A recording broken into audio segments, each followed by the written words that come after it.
All right, let's jump right in. Picture this. One of the Buddha's sharpest, most brilliant disciples, Sāriputta, walks up to him. You can just feel he's about to say something big, something important. This isn't just a casual conversation. It's a huge declaration of faith. But what's so fascinating is that this faith, as we're about to see, is built on a foundation of pure, undeniable logic. So what Sāriputta is about to do is called a lion's roar. And it's called that for a reason. It's not about yelling. It's about making a statement that is so certain, so absolutely unshakable, that it just commands attention. It's the ultimate statement of conviction, and he's about to deliver it straight to the man himself. And here it is. Sāriputta says, "Venerable Sir, my faith in you is so complete that there has never been, there will never be, and there isn't right now anyone more enlightened than you." Just take a moment to absorb the sheer scale of that. He's not just saying the Buddha is the greatest teacher of his time, he's saying he's the greatest of all time, past, present, and future. It's a pretty wild claim.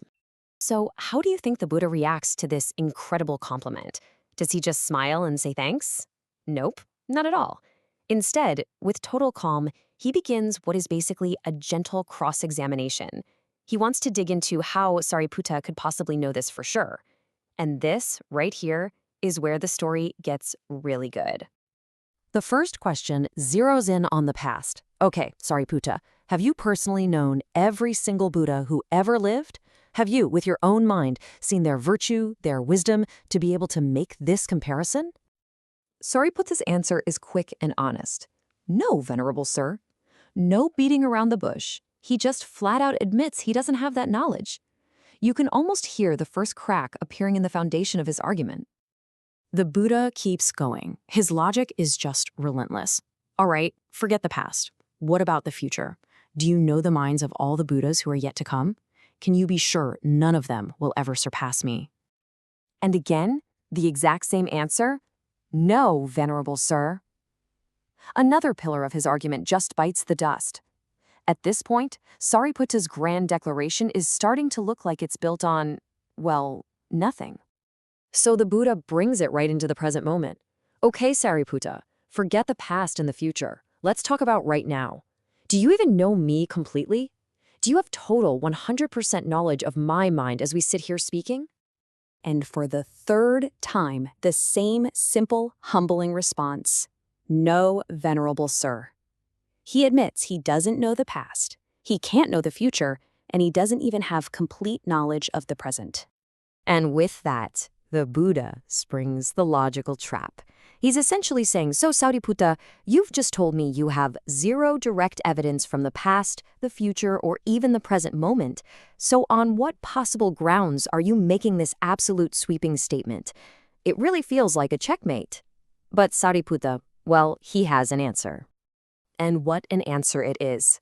Sāriputta doesn't stumble or take back his words. Instead, he offers this brilliant analogy, this little story that completely changes how you think about what it means to know something is true. The key to his entire argument is this one concept, Dhamma. Think of it as knowing something through inference, by understanding the universal principle behind it. You don't have to see every single fire to understand the nature of fire, right? You just have to understand the principle. That's Dhamma. Sāriputta says, Venerable Sir, it's like this. Imagine a fortified city out on the frontier. It's got strong walls, strong foundations, but only one single gate. And at that gate is a wise and observant gatekeeper. Now, this gatekeeper, he doesn't know every single person inside the city by name. Of course not. But he knows one critical thing with absolute certainty. Anybody who comes in or anybody who goes out has to use that one gate. There's just no other way. So, a city with one gate. What in the world does that have to do with the Buddha? Well, this is the brilliant part. This is where Sāriputta connects that powerful image directly to the path of enlightenment itself. Here's his point. That single gate, that's the Dhamma. It's the universal, unchanging law of how liberation works. So just like that gatekeeper knows the one and only way in and out of the city, Sāriputta has seen and understood the one and only path to enlightenment. He doesn't need to meet every Buddha because he knows the exact route they all had to take. And what is this universal path? Sāriputta spells it out. He argues that any enlightened being, past, present, or future, absolutely must abandon the 5 hindrances that cloud the mind.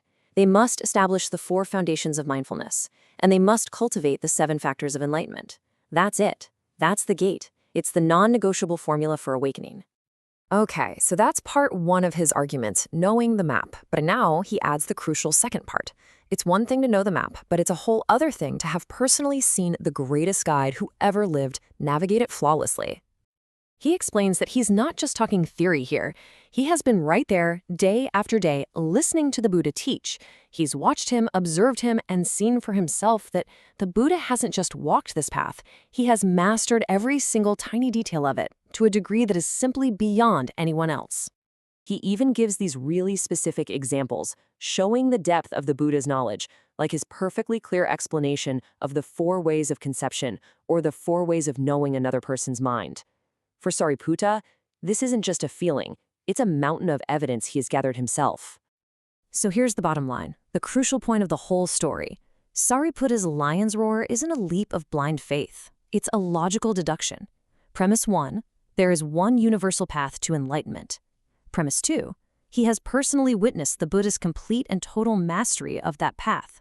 Therefore, the conclusion that no one is more enlightened is, for him, a certainty. And after all that, after this masterful defense, what's the Buddha's final verdict?